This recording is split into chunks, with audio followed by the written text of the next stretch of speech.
दोस्तों, आप देख रहे हैं पानीपत न्यूज़ 24/7 और मैं राकेश कौशिक इस समय खड़ा हूँ जो बिंजल वाली नहर है असंध रोड पर। और यहाँ पर एक मुद्दा गरमाया है। चलिए उनसे बात करते हैं क्या कुछ मुद्दा है।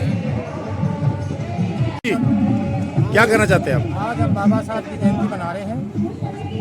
ये ऑल इंडिया एंथ्रोपोलॉजी सोसाइटी की ज़मीन है, ये 15 एकड़।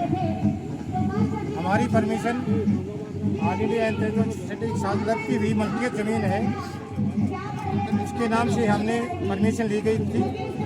लेकिन कुछ शरारती तत्वों ने जो इस ज़मीन पर, इस संस्था की ज़मीन पर कब्जा करे बैठे हैं, जैसे विशाल आवत, अतुल मलिक जी व अन्य ने संस्था की ज़मीन पर कब्जा किया हुआ है। इस वजह से हमें उस ज़मीन पर जहाँ की हमारी परमिशन थी वहाँ बाबा साहब की जयंती नहीं बनने दी और विरोध किया। यहाँ पर जो है गेट बना दिया। पहले गेट वो वहाँ पर था मेन, वहाँ से ये ज़मीन बेच दी, उसके बाद ये गेट यहाँ लगाने लगे। धीरे धीरे ज़मीन बेचते जा रहे हैं, गेट आगे बढ़ाते जा रहे हैं। तो इसलिए हमारा प्रशासन से और सरकार से निवेदन है, हाथ जोड़ के प्रार्थना है, इस ज़मीन को बाबा, ये जो संस्था की ज़मीन है ऑल इंडिया एंथ्रोपोलॉजी सोसाइटी, कब्जाधारियों से मुक्त कराया जाए और यहाँ पर स्कूल, कॉलेज, शिक्षण संस्थान बने। इसमें हिंदुस्तान में हर एक आदमी 1-1 रुपया भी अगर लगाएगा तो 140 करोड़ जनसंख्या है हमारी, तो 140 करोड़ में यहाँ पर भव्य विश्वविद्यालय तक यहाँ पर बन सकते हैं। तो इसलिए हमारी सरकार से मांग है कि यहाँ पर इस ज़मीन पर जो गरीब समाज के बच्चों को फ्री की शिक्षा देने के लिए, गरीब समाज के बच्चों को आर्थिक मदद देने के लिए ये संस्था का निर्माण हुआ था। इसमें चौधरी चांदराम जी के साथ साथ 28 सदस्य और थे और उन 28 सदस्यों को दरकिनार करते हुए दूसरा अलावत फर्जी तरीके से इस संस्था में घुसपैठ किया है। उन प्रस्तावों में कोई भी 28 मेंबर के सदस्यों के हस्ताक्षर नहीं है। ये एक संस्था में घुसपैठ है और घुसपैठ करके इस ज़मीन पर कब्जा करने का एक तरीका है और कब्जा करके इसको बेचने का इनका षड्यंत्र रचा हुआ है। एक बार तो ये पहले भी बिक चुकी है, हमें पता लगा जैसे सामाजिक आदमियों से, और उसका बैनर भी आया हुआ है, हमें पता लग रहा है। जैसे जवानी बातें हैं, हमारे पास प्रमाण नहीं है इस बात का, लेकिन ये ज़मीन को बार बार बेचने की कोशिश कर रहे हैं। समाज के लोग एकत्रित होकर के इस ज़मीन को बेचने से रोकने के भरसक प्रयास कर रहे हैं और ये प्रयास चलता रहेगा। और हम प्रशासन से मांग करते हैं कि ये जो एग्रीकल्चर बोई जा रही है ज़मीन पे, इसको एकदम से बंद कराए।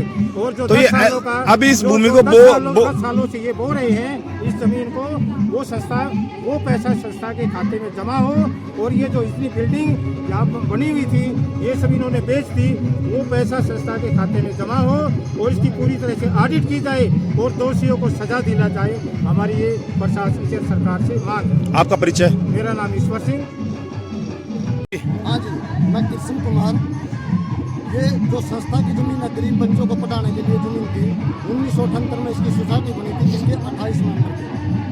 उनके बाद चौधरी भजन लाल ने 1984 में अपने कर कमलों से उसका उद्घाटन करके और ITI स्कूल चलाया गया था।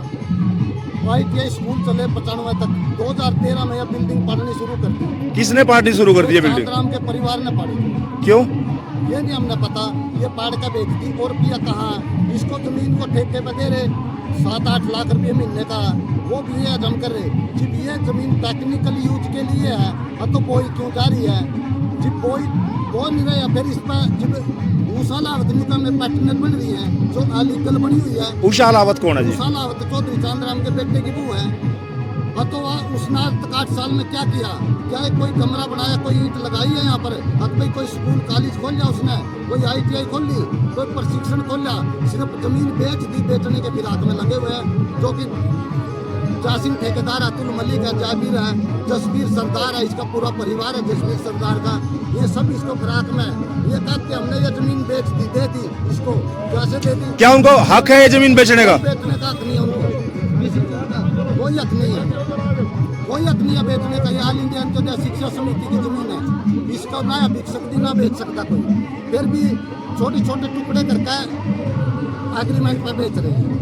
तो आप प्रशासन के पास गए इसके लिए? प्रशासन के पास 10 साल हो गए लगातार जानते जी। मैं सूरज बाबू रिटायर्ड मेयर तहसीलदार। मैं इस मसले को तकरीबन 36 साल से ले रहा हूँ। जी जब ये नहर के ऊपर विधाता टेक्निकल कॉलेज का बोर्ड लगा था जी और चौधरी चांदराम जी ने यहाँ टेक्निकल कॉलेज खुलवाया था। जी ये एक ट्रस्ट की सोसाइटी की ज़मीन है। जी अब शासन प्रशासन इसको जानता है कि ट्रस्ट और सोसाइटी की ज़मीन कैसी होती है। आम पब्लिक इसे नहीं जानती।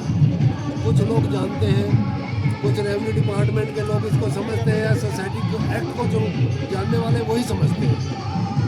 अब यहाँ ITI शुरू हो गई, कॉलेज शुरू चला, 5-7 साल वो चला, सब कुछ चलता रहा, बच्चे ट्रेनिंग लेते रहे। उसके बाद वो ख़त्म कर दिया। सेंटर से जो भी ऐड आती थी वो यहाँ लगती थी। कितना पैसा आया, करोड़ों आया, लाखों आया, उसका ऑडिट हुआ, कहाँ है वो ऑडिट, किसी को कोई पता नहीं। तो कहने का मतलब है कि ऊषा रावत जी चांदराम जी के लड़के की, उनकी लड़के की बहू, अब वो ये कहती है मैं इसकी मालिक हूँ। अगर चांदराम जी किसी ट्रस्ट के मेंबर है, चेयरमैन है, अगर वो है तो ऊषा रावत उनकी जगह नहीं ले सकती। ये तो जो कमेटी की बॉडी होती है वो डिसीजन लेती है। 28 मेंबर इसमें बताए जाते हैं, उनमें से 1 या 2 आदमी अभी जिंदा है। अगर सोसाइटी को हर साल 2 साल में रजिस्टर्ड भी कराना होता है, रिन्यू कराना होता है, क्या वो करवाई गई? नहीं कराई गई। जब वो नहीं कराई गई 10-20 साल से, तो फिर उसको करवाने वाले, उसको चलवाने वाले दूसरे पैदा होंगे। ठीक है, उसकी परमिशन सेंट्रल गवर्नमेंट से, सोसाइटी से, उस संस्थान से नए मेंबर बनकर नए सदस्य उसके चुन के आ गए। अब जो पुरानी कमेटी थी, उसके चाचे भतीजे जो भी थे, उसके रिलेटिव थे, वो उसके मेंबर नहीं रहे। तब जो नए मेंबर चुन के आए, जिनको वो परमिशन मिल गई, अब वो काम करेंगे। रही बात दूसरी, इस जमीन पे कब्जे की। इस जमीन के ऊपर फिर 5वीं तक, आज से 10-12 साल पहले हमारे प्राइमरी स्कूल खोला गया। वो भी मैंने देखा, यहाँ बच्चे पढ़ते मैंने देखे। तो वो स्कूल भी जो चला रहा था वो भी गुजर गया और वो स्कूल भी बंद हो गया। उसके बाद तरह तरह के लोग, अलग अलग किस्म के लोग आए, कुछ लोगों ने ज़मीन पे कब्जा कर लिया।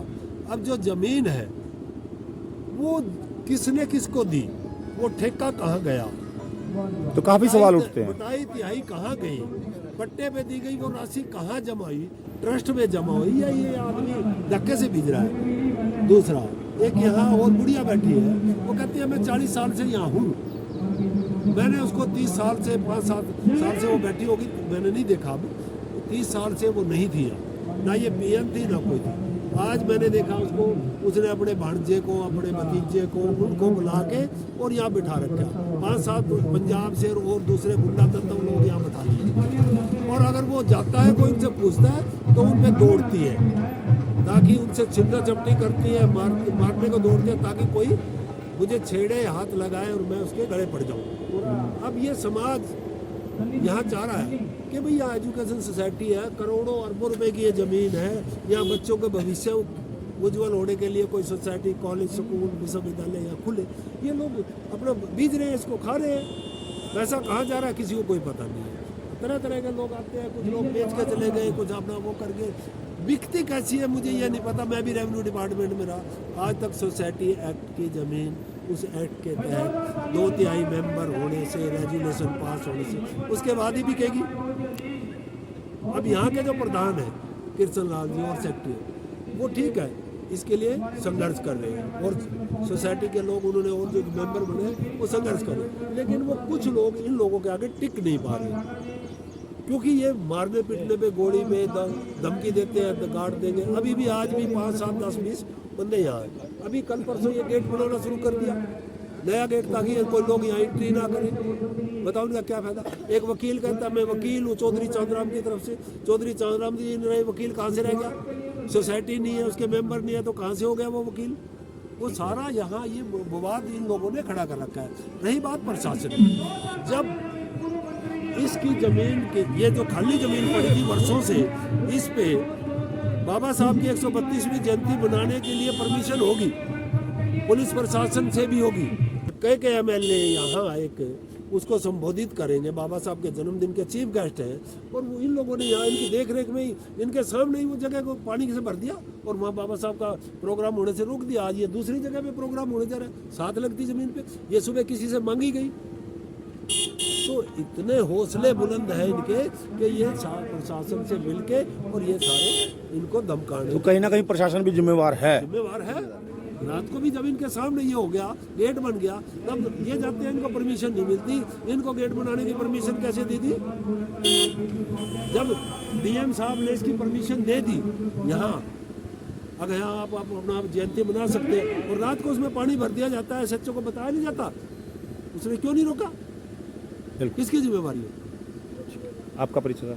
मैं सूरज भान भोरिया, डॉक्टर BR अम्बेडकर सेवा समिति का प्रधान, पानीपत।